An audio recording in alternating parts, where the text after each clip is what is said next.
Hi welcome back to my channel. So ఈరోజు అయితే నేను ఈ వీడియోలో భద్రాచలంకి వెళ్ళింది, రూమ్స్ తీసుకుంది, ఇదంతా కూడా నేను నా ప్రీవియస్ వీడియోలో అయితే చూపించాను. సో ఈ వీడియోలో ఏంటంటే మేము ఫ్రెష్ అయిన తర్వాత దర్శనానికి అయితే వెళ్తున్నాము. సో దానికి సంబంధించిన డీటెయిల్స్ అన్నీ కూడా ఈ వీడియోలో క్లియర్గా షేర్ చేస్తాను. సో వీడియోనైతే స్కిప్ చేయకుండా కంప్లీట్గా చూసేయండి.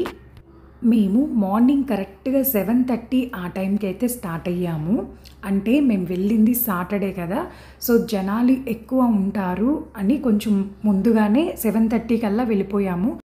మేము తీసుకున్న రూమ్ దగ్గర నుంచి జస్ట్ ఒక 2-3 మినిట్స్ నడిస్తే సరిపోతుంది, మనకి టెంపుల్ అయితే వచ్చేస్తుంది. మేము రూమ్స్ తీసుకోవడం కూడా టెంపుల్కి దగ్గరలో ఉండేటట్టుగా తీసుకున్నాము. అండ్ చూసారు కదా, టెంపుల్ అయితే చాలా బాగుంది. మనకి దూరం నుంచి ఇలా కనిపిస్తుంది అనమాట. ఈ టెంపుల్ని రామదాసు కట్టాడు అనే విషయం మనందరికీ తెలుసు. అండ్ ఆయన అసలు పేరు కంచర్ల గోపన్న అని కూడా అందరికీ తెలుసు. అండ్ మీరు శ్రీరామదాసు సినిమా చూస్తే మీకు కంప్లీట్గా స్టోరీ క్లియర్గా అర్థమవుతుంది. చాలామంది శ్రీరామదాసు మూవీని చూశారు అని నేను అనుకుంటున్నాను. ఇప్పుడు మీరు చూస్తున్నారు కదా, మా హస్బెండ్ వెళ్తున్నారు స్టెప్స్ ఎక్కి. అది వచ్చేసి ఎగ్జిట్ అనమాట. ఎగ్జిట్లో మనకి లడ్డు ప్రసాదం అవన్నీ అమ్ముతారు. టెంపుల్ లోపలికైతే ఫోన్ అలౌ లేదు. సో నేను అవన్నీ కూడా లోపల టెంపుల్ అండ్ తర్వాత దేవుడు ఇవన్నీ వీడియోస్ అయితే తీయలేదు. కొన్నిటికి రూల్స్ మనం పాటించాలి. పైకి వెళ్ళిన తర్వాత మనం ఫోన్స్ అక్కడ ఇచ్చేసి వాళ్ళు ఒక చిన్న స్లిప్ లాంటిది ఇస్తారు. అది మనం జాగ్రత్తగా పెట్టుకొని ఇంకా లోపలికైతే వెళ్ళాలి. అండ్ ఇక్కడ పక్కన మనకి దేవుడికి సంబంధించినవన్నీ కూడా వాళ్ళు అమ్ముతారనమాట, బుక్స్ అట్లాంటివి. సో ఇంకా మేము దర్శనం కంప్లీట్ చేసుకొని వచ్చిన తర్వాత ఇంకా స్లిప్పర్స్ అయితే తీసుకుంటున్నాము. టెంపుల్ అయితే చాలా బాగుంది. ఖచ్చితంగా ప్రతి ఒక్కరూ విజిట్ చేయండి. మేము 100 రూపీస్ టికెట్ తీసుకొని వెళ్ళాము. ఫ్రీ టికెట్ కూడా మనకి ఉంటుంది. కాకపోతే జనాలు అయితే సాటర్డే కదా చాలా ఎక్కువ మంది ఉన్నారు. టెంపుల్లో ఏం చూశాను ఏంటి అవన్నీ కూడా నేను నెక్స్ట్ వీడియోలో క్లియర్గా ఎక్స్ప్లెయిన్ చేస్తాను. ఈ వీడియోలో నేను టెంపుల్కి వెళ్ళిన తర్వాత ఏమేం కవర్ చేశాను అనేది అయితే షేర్ చేస్తాను. మేము ఎర్లీ మార్నింగ్ వెళ్ళాం కాబట్టి మేము టిఫిన్ తినకుండా దర్శనం చేసుకున్నాము. అండ్ ఇంకా దర్శనం కంప్లీట్ అయిపోయిన తర్వాత టిఫిన్ అయితే తింటున్నాము. మేము వెళ్ళే ముందు రోజే కరెక్ట్గా పెద్ద వర్షం పడింది అని చెప్పారనమాట. అక్కడంతా కూడా కొన్ని చెట్లు పడిపోయి ఉన్నాయి. అండ్ ఇంకా టిఫిన్ తిన్న తర్వాత టెంపుల్ దగ్గరికి మళ్ళీ వచ్చాను. ఇక్కడ ఏంటంటే మనకి పక్కన కంచర్ల గోపన్న విగ్రహం అయితే ఉంటుంది, అంటే రామదాసు గారి విగ్రహం అయితే ఉంటుంది. టెంపుల్కి ఎదురుగా మనకి ఏముంటుంది అంటే ప్రతి సంవత్సరం శ్రీరామనవమికి ఇక్కడికి కొన్ని లక్షల్లో వస్తారనమాట జనాలు. అంతేకాదు శ్రీరామనవమి రోజు తెలంగాణ గవర్నమెంట్ వాళ్ళు వచ్చి ఇక్కడికి స్వామివారికి వస్త్రాలు ఇచ్చి కళ్యాణం చేయించి ఆ తర్వాత ఆ అక్షంతుల్ని అక్కడ చుట్టుపక్కల ఉన్న ఊళ్ళన్నిటికీ కూడా పంచుతారు. అండ్ అక్కడ కూడా కళ్యాణం జరుగుతుంది కాబట్టి అక్కడ కూడా పంచుతారు.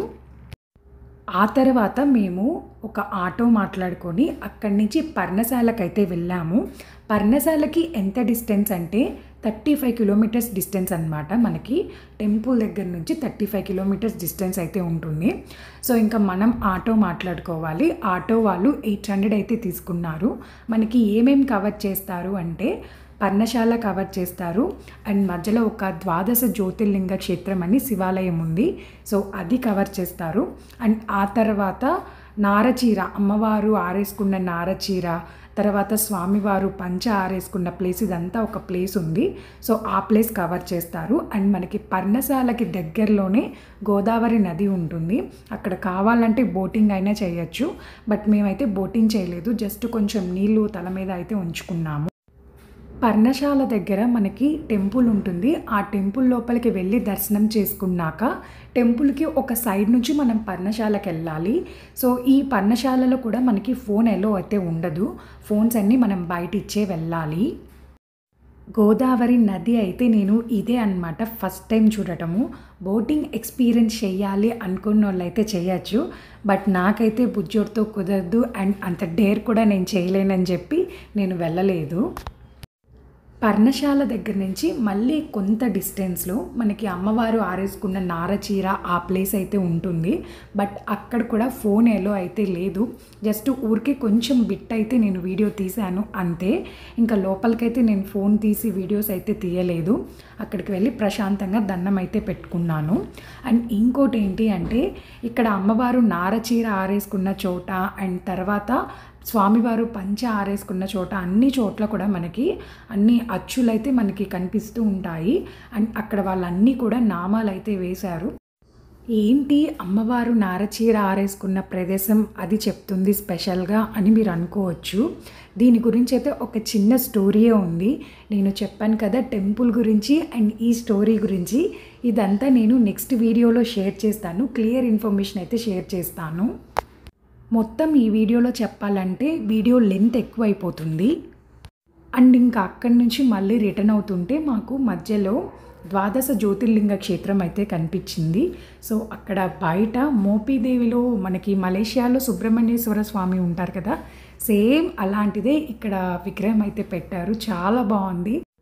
అండ్ ఇంకా లోపలికైతే వెళ్ళిన తర్వాత ఇక్కడ ఏంటంటే మనకి ఫస్ట్ సంపత్ గణపతి వచ్చింది కదా, తర్వాత పక్కన మనకి ఏముంటుందంటే అరుణాచల గిరి ప్రదక్షిణలో మనకి ఏవైతే లింగాలు కనిపిస్తాయో ఆ 8 లింగాలు మనకి ఇక్కడ ఉంటాయన్నమాట. సో ఆ ప్రదక్షిణ మనం ఇక్కడ చేసాము అంటే మనకి అన్ని లింగాలు మనం చూడొచ్చు. అండ్ లింగాలతో పాటు కొన్ని మనకి దేవుళ్ళు కూడా దర్శనం అయితే ఇస్తారు.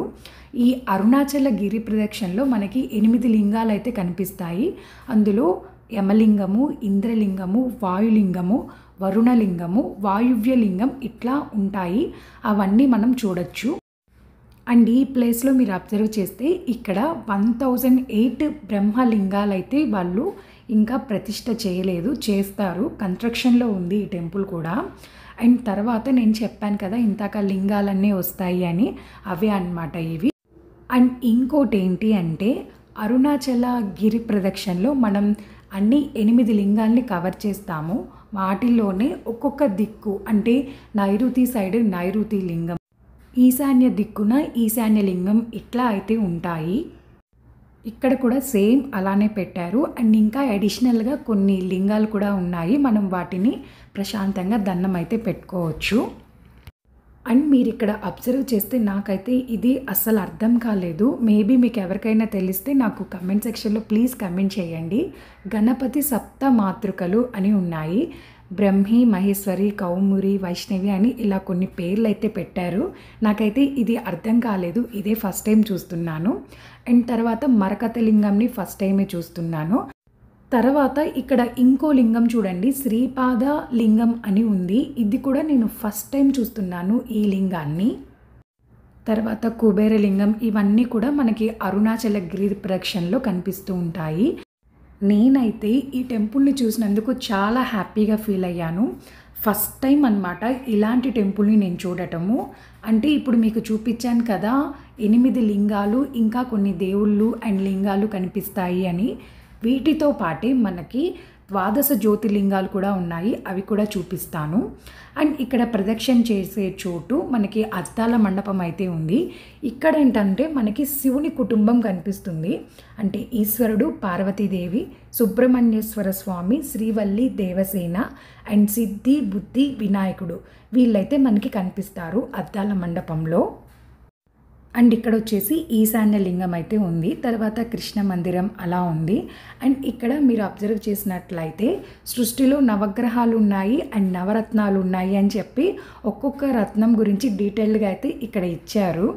అంటే జాతి పచ్చ లింగం అంటే మనకి సంతాన ప్రాప్తి, అదృష్టం. అండ్ తర్వాత అట్లా ఒక్కొక్క కలర్ గురించి ఇచ్చారు. ఆ తర్వాత ఇక్కడ నేను పాతాళ లింగం అని ఒక లింగం అయితే చూశాను. అదేంటంటే మీరు అక్కడ చూశారు కదా పడగలాగా విప్పి ఉంది, దాని కింద మనకి స్వామివారి లింగం అయితే ఉంటుందన్నమాట, పాతాళ లింగం. అక్కడ మనం ఇటుక రాళ్ళతో అట్లా ఇల్లు కట్టితే ఇల్లు త్వరగా తీసుకుంటారు అని భక్తుల నమ్మకం. సో అందరూ అలా ఇల్లులు అయితే కట్టారు. ఆ తర్వాత ఈ లింగంని నేను ఫస్ట్ టైం చూస్తున్నాను. శ్రీ చక్రలింగం అన్నమాట. చాలా బాగుంది, దండం పెట్టుకున్నాను. తర్వాత వీరభద్రుడు అండ్ ఇంకా ఆ తర్వాత మృత్యుంజయ స్వామి, ఇవన్నీ కూడా మనం ప్రదక్షిణ చేసేటప్పుడు మనకి ఈ దేవుళ్ళందరూ కూడా దర్శనం అయితే ఇస్తారు. అండ్ ఇంకా లాస్ట్లో మనం అర్ధనారీశ్వర స్వామిని దండం పెట్టుకోవాలి. తర్వాత శ్రీ లింగోద్భవ మూర్తి అని ఇక్కడ ఒక లింగంలో నుంచి దేవుడు వచ్చినట్లుగా ఉంది, ఆశీర్వదిస్తున్నట్టుగా ఉంది. అండ్ ఇంకా ఇది కంప్లీట్ అయిపోయిన తర్వాత ఇంకా నేను లోపలికైతే వెళ్ళాను. అంటే మెయిన్ టెంపుల్కి వెళ్ళేటప్పుడు అక్కడ కూడా మనం ప్రదక్షిణం చేయాలన్నమాట. ఆ ప్రదక్షిణ చేసేటప్పుడు మనకి జ్యోతిర్లింగాలన్నీ కవర్ అవుతాయి. ఆ జ్యోతిర్లింగం పేరు అండ్ ఎక్కడ ఉంటుంది, ఆ స్వామిని మనం దర్శిస్తే మనకు వచ్చే ఫలితం ఏంటి అనేది కూడా అక్కడ వాళ్ళు చిన్నగా కొంచెం అయితే రాశారు. ఫర్ ఎగ్జాంపుల్ కృష్ణేశ్వర జ్యోతిర్లింగం అనుకోండి. కృష్ణేశ్వర జ్యోతిర్లింగం ఎక్కడ ఉంటుంది, మనకి కృష్ణేశ్వర జ్యోతిర్లింగం మహారాష్ట్రలో ఉంటుంది. సో కృష్ణేశ్వరుని మనం దర్శించాము అంటే మనకి సంతాన ప్రాప్తి కలుగుతుంది అని చెప్పి వాళ్ళు అక్కడ రాశారు.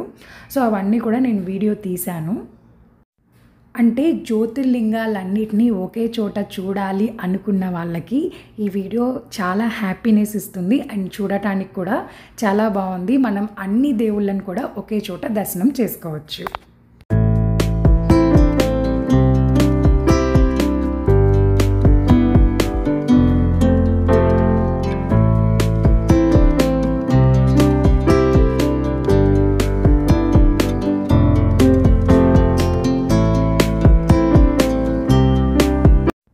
ఆ తర్వాత శివుడిని వీటిలో మనం దేంతో మనం అభిషేకం చేస్తే ఏ ఫలితం వస్తుంది అనేది అదంతా కూడా ఒక బోర్డులో అయితే రాశారు. ఉపయోగపడుతుంది కదా అని చెప్పి వీడియో తీశాను. ఎప్పుడైనా టెంపుల్కి వెళ్ళినప్పుడు మనకి ఇలాంటివి ఉంటే ఖచ్చితంగా ఫోటో అయితే తీయండి. మనకి ఎప్పటికైనా అవి ఉపయోగపడతాయి.